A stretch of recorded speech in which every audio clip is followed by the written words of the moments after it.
Friday, May 28. Welcome to CGN News.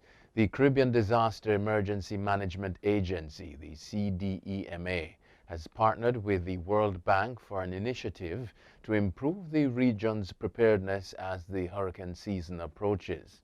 The initiative, Disaster Fighters, will include participants from cricketers, musicians, and other influential figures to spread critical messages related to hurricanes, volcanoes, and COVID-19. It is set to launch on May 31 with a musical production filmed in Anguilla, Grenada, Haiti, St. Lucia, and Trinidad and Tobago. Disaster Fighters will also engage communities on various social media platforms. Critical prevention messages and materials will be housed on the initiative's website, www.disasterfighters.org. A Dominican court has blocked local authorities from removing fugitive jeweler Mehul Choksi from the country.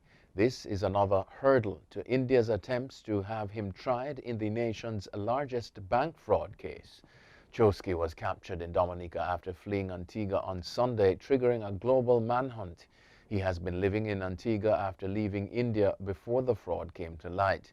He's one of the main defendants in the case. After Choksi was detained, Antigua refused to take him back, and Prime Minister Gaston Brown told Reuters that the country was in talks with the Dominican as well as Indian governments. Indian police have filed fraud charges against Choksi in connection with suspected involvements in fraudulent transactions that led to losses of about $2 billion for India's Punjab National Bank.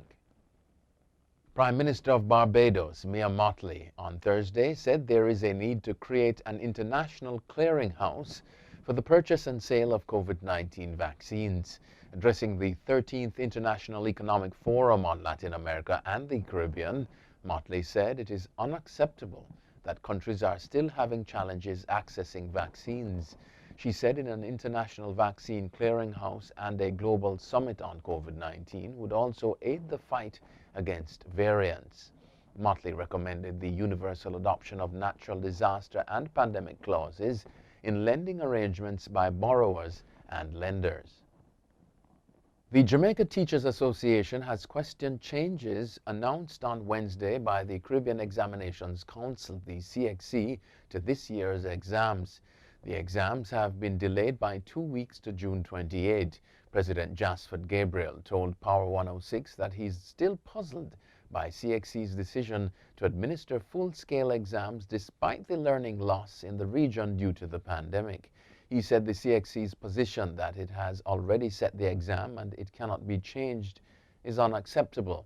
But CXC Registrar Dr. Wayne Wesley has defended the measures, noting that the psychosocial impact of the pandemic will also be taken into consideration. The Grenada government could share some of its COVID-19 vaccine stock that is close to expiration. Health Minister Nicola Steele says discussions have already been held with some countries.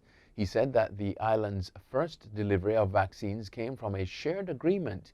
Therefore, the principle of sharing has existed from day one. Grenada rolled out its vaccination program in February with vaccines from Dominica and Barbados. More than 17,000 persons have since been inoculated. However, thousands of doses are due to expire on June 27. Effective today, Puerto Rico will no longer require fully vaccinated travelers from the United States to get tested for COVID-19 on arrival. Those flying to the island from an international destination and travelers who are not fully vaccinated still require proof of a negative COVID-19 test and a travel declaration form. Puerto Rico has also removed mask requirements for fully vaccinated persons at parks and beaches. The reopening of the coliseums will also be permitted, with all attendees required to present either a vaccination card or a negative antigen test to gain admission. Bars, however, remain closed. Black Lives Matter's co-founder says she's resigning from its foundation, but not because of what she called right-wing attempts to discredit her. Patrisse Cullors said Friday would be her last day at the foundation, which she has led for 6 years. The activist's finances came under scrutiny last month after it was reported she owned 4 homes. She told the AP news agency her resignation was not related to claims of misuse of donations to acquire her property portfolio. Cullors said she would step down to focus on her book and a TV deal highlighting black stories. Following several incidents aboard aircraft, including an assault that left a flight attendant with 2 missing teeth, one union wants better protection for its members. The union representing Southwest Airlines flight attendants is seeking the company, the government, and the flying public's help in ending the epidemic of aggression and assault. In an open letter to the airline's CEO, Union President Lynn Montgomery said there were 477 passenger misconduct incidents on Southwest Airlines aircraft between April 8 and May 15. Southwest Airlines spokesman Chris Mahan said the carrier does not condone or tolerate verbal or physical abuse of their flight crews. Chairman of the Japan Doctors Union has warned that holding the Tokyo Olympics in 2 months could lead to the spread of variants of the coronavirus. Dr. Naoto Ueyama said the IOC and the government had underestimated the risks of bringing in tens of thousands of athletes, officials, and media from more than 200 territories. He said that since the emergence of COVID-19, there has not been such a dangerous gathering of people coming together in one place from so many different places around the world. Speaking Thursday in Tokyo at the Foreign Correspondents Club of Japan, he warned that it's difficult to predict what this could lead to. And finally, Germany has admitted that it committed genocide during its colonial-era occupation of Namibia and announced a financial support gesture. Tens of thousands of Herero and Nama people were massacred in what historians describe as the forgotten genocide of the early 20th century.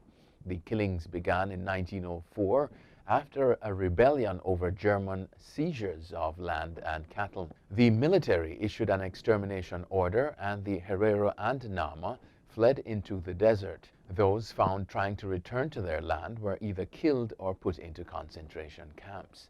Foreign Minister Heiko Maas on Friday admitted the killings were genocide and said Germany would support Namibia's development through a program worth 1.1 billion euros.